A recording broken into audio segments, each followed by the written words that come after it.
I want to move on to my second question. Mm. This is a kind of long question. Longer than that first one? Yes. Mm. It's like twice as long. This character show... Okay. The show's characters are far from surface level. Each one has their own story chain, personality, and quirks. We have Aang, a young boy that likes to have fun and go penguin sledding as soon as he pops out of an iceberg, but carries the weight of the world on his powerful shoulders. Then there's the hard, don't mess with me exterior that Toph has, only to be challenged by her very rare, yet deep, heartfelt moments of sadness. And finally, the girl that challenged the patriarchy herself, Katara, is not only powerful, loving, and overall badass, she is also a fully fledged sex appeal when she's in that Fire Nation outfit. Of all the main characters, a child. Just gonna. Hey, when I was her age, she's older than me now. Of all the main characters in it, The Last Airbender, I'm taxing you to choose 3 to play screw, marry, kill on. Okay, Cabbage Man. No. So they just have to be from Avatar: The Last Airbender. Like 3 of the main characters. The main characters. Yeah. Okay, so like out of Aang, Sokka, Katara. It doesn't have to be Team Avatar as long as they're main. Like you could choose Ozai, you could choose Uncle Iroh. Okay, odd choices.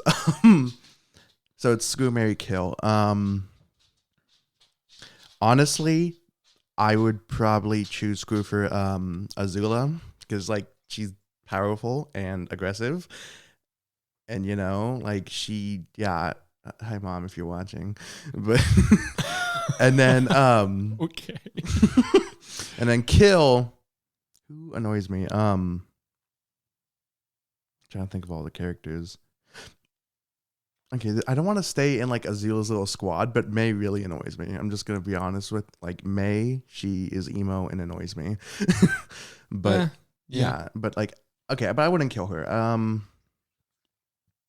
my God, I don't really hate any of them though. So I don't know if you can hear that, but I was tapping on the table. Okay. So Azula, and then I'm gonna kill May, and then I'm gonna marry. I mean, honestly, like Uncle Iroh over here with the wisdom, and like he'd be cool, you know. But then Zuko is the Fire Lord, but that's true. That's true. You gotta take into account it's just a cartoon. The cartoon doesn't actually show how gruesome that scar is. Yeah. So what if it's like skin peeling off? Like, honey, he probably put has lotion on it. Like he has to rub lotion on it. So. Yeah. You're right. How is he not blind? Whatever. That's another topic. And then I would marry. Okay, so actually it's a tie between Zuko and Toph. Zuko and Toph? Yeah, I think both of them would be great partners. Toph is a total badass. Yeah, and in Korra, she was pretty cool too. Yeah, she was still old. And even there was, I don't remember the names, and I barely watched Korra, but there was that big fight scene, and there's, who was like the dictator woman, metal bender? Kuvira, yeah, and Kuvira only backed down as soon as Toph showed up. Yeah, because it's like, what are you gonna do? Old Granny Toph, who literally has a hunch in her back and has been living in a cave for years. Yeah, but this Kuvira is just an earth or metal bender because of Toph. So it's like, are you really gonna beat Toph at metal bending? Like she invented that. Yeah. Although I guess Kuvira kind of had, more deadly like metal bending, but I don't know. We didn't really see Toph metal bend much in Korra, but yeah, she's badass, and it's like she runs shit, she ain't gonna fall back. Like she literally does. She was the like police person, like sheriff type security, character. Yeah. And she's blind, so that's pretty cool. So you're saying that so she doesn't have to look at your face? Okay. Is that Are what we you're going saying? back at this? Like I'm confused. Why is that a quirk? Well, no, and I just said it would be like, it's cool, because like she can see you through her feet, so it's no sense. I guess she doesn't get to see facial features. Like, would you think Toph would have a foot fetish? I never thought I'd be answering this online. No, I don't think. Well, maybe her feet. I don't think she would have it for other people's feet. I can't believe I'm answering this, but yeah, I don't think, because like she would like feel someone's feet and it would be like, wow, this is skin, but then she'll feel her feet and it's like all those vibrations and the seismic sense and stuff, so it's like, yeah. So I'm either talking, since we don't see Toph as like someone from like age 18 to like, I don't know, 40. We don't see her in that age. We see her like either a child or an old woman. I'm talking about her feet. There's a few moments in Korra when they show like adult flashbacks Toph. and Yeah. stuff. Yeah. She had 2 kids. Yeah. And they have different dads, I heard, but like. Yeah. She had one with one guy and then they split up. Mhm. I think it was. She gets around. Yeah. Toph be hoeing. Oh my God. And they want that powerful earthbender muscle. Mm. She, I think she like fell in love with a businessman, and he like really appreciated her, and she like fell in love with him, and I think they had a thing and had a kid, and then for some reason they split up, and then the second guy she had a kid with is like completely undisclosed. I'm pretty sure. I heard like some people saying it was Sokka. I doubt that. Yeah, I doubt it, but like She did have like that a would mini be such crush. a cute couple, Sokka and Toph. Like That'd be awesome. that was like my favorite ship in the show because it's like They had a little thing. Do you Yeah. remember when Toph was in the water and she on almost Serpent's drowned? Pass. And, Yeah. And then Suki came and saved her, but because Toph's blind and can't swim, Toph thought it was Sokka. And she said, "Oh, Sokka, you saved me." And then she kissed Suki's cheek, and Suki's like, it's me, Toph. You can go ahead and let me drown now.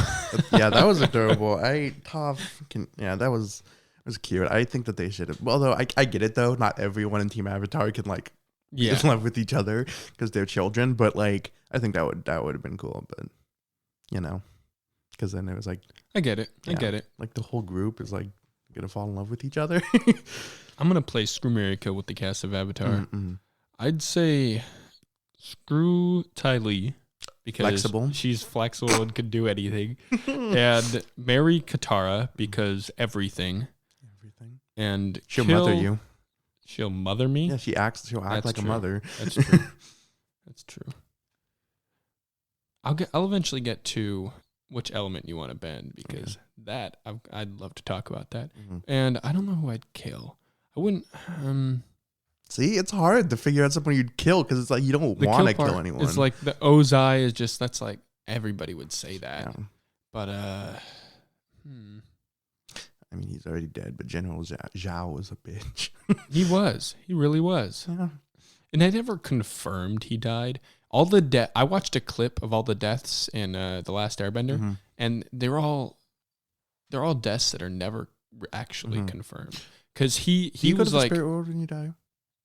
no, I think you have to like actually on your deathbed, do the mind mending thing and go to the spirit world purposefully. Oh yeah, he got at the end of like the Siege of the North. He got like dragged down. So in the Korra, water it pushed him down, and he never actually died. And you could even say that with Jet Li. There was that time. Okay, but when, like Toph, he's lying. Yeah, he's lying.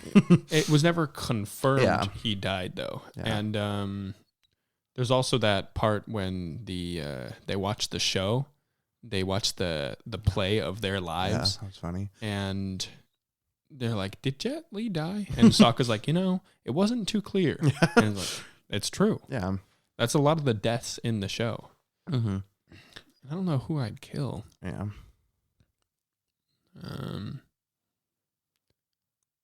It's hard because like you don't want to kill anyone. Maybe after everything's done, I'd say Azula. Because she's doing nothing but causing mischief, and she still has her bending, and Aang hasn't taken that away. Because like I'm glad he hasn't, because it's like can't. Oh my god! But he can't like go around with that power. He's like, I don't like you. Yeah. Bye. So it's like you can't really do that. Well, so it's like too much power, and it's like okay, next Avatar. In your mind, what do you think is the most powerful element of all of Avatar? Most powerful, versatile element you think? Not necessarily which one you'd want, because many people would say like airbending because, freedom and stuff. But what's the most powerful, versatile, all-around good element? So my thought process on this, is like, I was kind of thinking, okay, so like fire and air you can have anywhere, and then Earth is a little bit more, you have to be like near the ground, but then you have metal, but then like, water is like you have like healing and blood bending, so it's like, I don't know, it just, I just because like pure amount that you can bend with, maybe Earth, because like, there's like lava bending and then there's metal bending and then there's like actual just Earth. No, but then if you want to do pure amount you can bend with, you've got water bending, ice bending, plant bending, blood bending. Yeah. So, okay, water's pretty versatile. Yeah, I'd say water. I think it's water as well, because if you take the let's just say, air and fire can be anywhere, and water and earth, you have to have the substance. But if you take the quote killing potential, earth and water are pretty much the only ones that can actually just kill with like a strike, because water you can like solidify ice, and water you can like solidify ice and shoot it out, and you can like stab somebody through the heart. And earth you can like say crush somebody, but air you can kind of just blow them off a cliff, and fire you can give really bad burns, but it's not necessarily like an instant death sort of thing. But lightning would be an instant death. Yeah, the lightning aspect definitely. And I gotta let my dog out real quick. Just take it away. Okay, I'm just gonna be here for a second, talking real fast. I mean, like Avatar is a great show. Also, I want to go back to like General Zhao. I mean, in Korra, he was like seen in the spirit world, but like whatever. Did you get to that in Korra? He was in Korra? Yeah, well, when Korra was in the spirit world, they saw General Zhao. Zhao was in the spirit world? Admiral Zhao, yeah. Really? Yeah, he was in the spirit world, like wandering like the fog that like you have to wander it endlessly. Yeah. Okay, maybe your spirit does go to the spirit world. Well, I mean, he did get dragged down to the spirit world. Oh, so it's that's like, right. Okay, so there was probably like a spirit world punishment thing. Yeah. In general, I was there. What, is that your phone? No. Oh, okay. They probably couldn't even hear that. These are microphones that only capture sound right here. Oh, okay. So it's been hearing me breathe this whole time? Yes. You do ASMR on this? No. No. That was a stern no. No. I enjoy ASMR when it's like tapping sounds and stuff, because that helps me relax, concentrate, and fall asleep sometimes. But I don't enjoy like the mouth sounds and the whispering funny and all that. I don't honeycomb. Yeah, no. Eating aloe and stuff like that. Absolutely not. Mac and cheese. No. No ASMR for me. ASMR, ear kissing. No. That's no ASMR. Definitely no. No tapping, no food, no nothing. Because my favorite ASMR artist is ASMR Zeitgeist, and he's a guy. And I think like a man's voice is more relaxing, because it's just like deeper and resonates, and it's not necessarily like that high pitch. And also, he doesn't do a lot of talking. It's mainly just the sounds. And he like layers sounds on top of each other, and it's very high production quality. And I've been a subscriber since he had like 100,000 subs, and now he's up to like 1 point something million. And I enjoy that ASMR, but definitely not the ear kissing and licking and crap like that. I think that's gross and weird. I don't see the attraction to any ASMR. None of it. No tapping, no talking. It's just I don't find it relaxing to hear someone talking to me in a low like voice or even high voice, just any kind of voice. If I'm gonna like be relaxed, it's either music or just being silent. It's not for everybody. That's okay. Yeah. No, we have to fight about this now. We have differences. I hate you. That's so many people nowadays. I want to jump right, because I had to let the dog out. I want to jump right back to the elements. Let's just say air. Like air, you bend air. You can fly. You can fly, but you're still just bending air at that point. And also, you can suffocate somebody, like that dude did. Zahir, Zahir, yeah. And it's all cool, and I really would love to be an airbender because the movement and freedom and everything. I mean, you're in like an Aang costume. Yeah, I am. Heck yeah, I am. For the people watching on YouTube, I'm in my avatar costume. I just didn't shave my head for this. At school, he shaved his head. Yeah, for Halloween, I shaved my head bald, big blue arrow. Yeah, that was cool. And then your ex dress up as Katara. Fire Nation Katara. It all makes sense. No, now. when she was the painted lady. Oh, that was so cool. Yeah, that's such a cool episode. She worked hard on that outfit. She did really good. I'm sure she did very good. Yeah, it looked really good.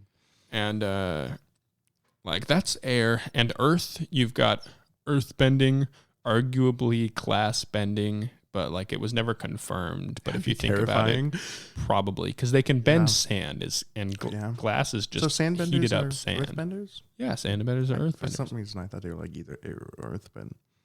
Really? Well, no. Okay, I kind of figured that they were earthbenders because there is no airbenders left. But I was like, at the time of watching it, You mean like the sandbenders that were making the tornadoes? Yeah. Okay. I was like, I kind of see that. But that was like when I was first watching the show. But then I realized, there's no airbenders left. They're earthbenders. Yeah. It's just down to Aang. That's it. Well, yeah, until Korra. Until Korra, yeah. And then Aang had kids, and then Korra did that dumb spirit world combination, and there was a bunch of airbenders suddenly. Mm-hmm. And the main villain was an airbender now, so it's like... Yeah, Zahir. Yeah. I really like how they did that. I enjoy how they did that, because Zahir is like an anarchist that... What was it? The Red Lotus? Is that the group he was in? They're supposed to like keep the Avatar in check or something like that.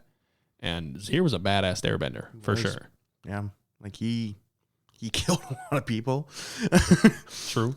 Yeah, almost like whooped Korra, but she had like the Avatar state and she was the Avatar, so it's kind of not fair. But yeah, he almost did. That's all that matters.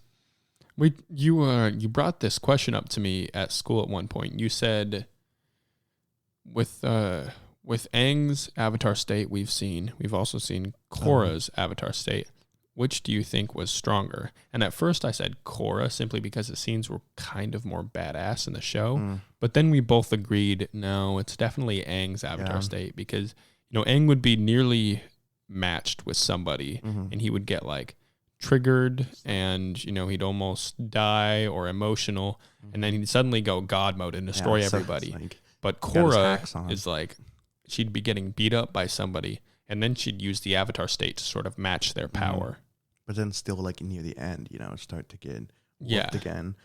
I think a part that can contribute to that, is like in Korra, like she like severed the attachment to all past avatars. Good job, Korra. Yeah, it's like stupid idiot. Bitch. But yeah, so like I think that kind of, Aang had every avatar, Korra had herself, and I don't know if she had Aang or not. But I don't think so. Yeah, so it's like, I think, even though before that happened, I don't think that she was as strong as Aang was in the Avatar state. Because Aang, pulled off these like magnificent like tasks of like into a giant sea monster. Or he joined with the moon spirit. But still bad. Yeah, it's like, or was it the ocean spirit? Or, I think it was the moon spirit. But the moon spirit died because Admiral Zhao. Oh yeah, he fired it. Yeah, it was either the ocean or the moon. Ocean or moon, one of the two. They like went together. It would make sense. It was the ocean. Yeah, because then Yue had to give her life. And yeah, Yue had to become the moon spirit just to break up with Sokka.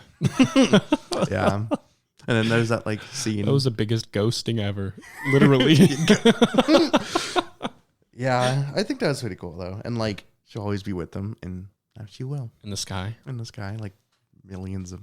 Hundreds of thousands. I don't know how many miles the moon is away. If Sokka ever gets freaky with Toph underneath the moonlight. Okay. Yeah, I mean, Yue is watching, but like we'll do it during the daytime, I guess. Yue's on the other side of the world. But, yeah, I mean, Yue she was like, I have to get married to this other guy, and like, so she kind of baited Sokka, because she was like, I like you, but I have to get married, sorry. But then, like, she turned into the moon. I didn't really like Yue much. I didn't like her either. I mean... I didn't despise her. I just didn't... I didn't want to see more of her. So you wanted her to die as a baby? No. No. You didn't want her dad to save her. I guess the moon spirit to save her. Yeah, I think that I think for the first season, she was a good character to add, but I don't think she would have necessarily been up to par with the other characters added in later seasons, you know? Yeah, all the other characters very in depth. I love Yeah, it. and then she's like, Except May. she's like, Yeah, you don't like May. She's Yeah. goth. Yeah. That's Well, she's goth and she throws knives. yeah, I don't hate goth people. I don't. I just think that May is overly emo, and I think that's because she's like what 15 in the show. Yeah, they're teenagers. Yeah, so it's like, you know, she's maybe going through that phase or whatever, but like, yeah, I think that's cool that she could throw knives, but it's like, you kind of, your personality trait is your emo, you know? Yeah. But, And she matches Zuko in that sense. Not Zuko isn't necessarily emo, but he's Yeah. all depressed and angry. yeah, but I've seen Zuko smile. When have I seen May smile? I'm sure she has, but it's like, I think. Actually, I don't remember a time either. yeah, I mean, I'm gonna Google it right now. I'm sure she has, just not as common as, you know, everyone else. I guess that's a good balance with Ty Lee, though, who's like super cheery. And then there's her that's like, I hate life and I want to Okay. die. So everything that popped up is May from Overwatch. I love Overwatch. Shout out. Love that game. All right. Does May ever smile? Atla. I like how Avatar: The Last Airbender is ATLA. So you Mhm. can just say Atla or Yeah. type Atla. Yeah, but I still just say Okay. Avatar. That's Ty Lee. It's not showing anything. She maybe smiles in that brief scene. Oh, she smiles. Yeah. Yeah. She kisses Zuko and then she rests on his chest. There's a few times where she Mhm. slightly pops a smile when she's like leaning on Zuko's chest, Yeah. but that's pretty much it. And they didn't last long. They broke up, right? Yeah, they okay, did. okay. I'm pretty sure. Yeah. Yeah. They were together and then they broke up and then she did some for him and then they broke up and Mhm. yeah, Zuko's just overall can't hold a girl. Hmm. Poor Zuko. It's probably that disgusting the face. skin peeling scar. Yeah. Disgusting. Can't really get out of here. This is one of my like favorite things about this. If you think about like something that could connect the different bending types, Mhm. like clouds for water and air, and then possibly lava bending for like earth and fire. And what other ones could there be? Like possibly lava bending for earth and fire, clouds for water and air. I mean, do we want to get to like a molecular level or? No, because if Yeah. you, I watched a show about this, Mhm. not a show, but a thing on YouTube about Mhm. this, and it explained it goes more by like a, Like a metaphorical like element, like the yeah, it, boundaries. I think it goes with like an Eastern old philosophy of like the elements Mhm. and how they tie to life or something Mhm. like, you know, like some sort of Taoism Oh, thing. yeah. And he explained why they aren't molecularly based. Mhm. Because if they were molecularly based, firebending is just controlling combustion and energy in the process. Mhm. And so you could really control anything Yeah. if you control energy. Mm-hmm. So yeah, it's more of just Like- this makes sense. Mm-hmm. Okay. Well, I mean, you could probably make the connection with ice and earth, you know, water and earth for ice because it's like big chunks. Mud. Mud, that would. Yeah. Yeah, because Toph bends mud. Yeah, Toph bends mud. So does Katara. Yeah, so mud is a pretty good one. And then there's the argument of like flesh bending That's the from best one. Earth. Because like you could bend the iron in the blood. You and stuff literally like said that. not molecular level. Yeah, I know, but like that's the Ripping argument someone there. in part, like in half with flesh bending would be disgusting. I fully agree with you. Water is the most overpowered one. Yeah. I think I'd be a water bender if I were Mm. to choose. But like there's also the amazing aspect of like earth bending. Yeah, I think Is I'd you be can an earthbender. you can literally build anything you want. Mhm. You can build anything you want. You've got amazing movement and you're built like an earthbender. Like you're strong and sturdy, and that's how like an earthbender should be. Mhm. I'm more built like an airbender or a waterbender.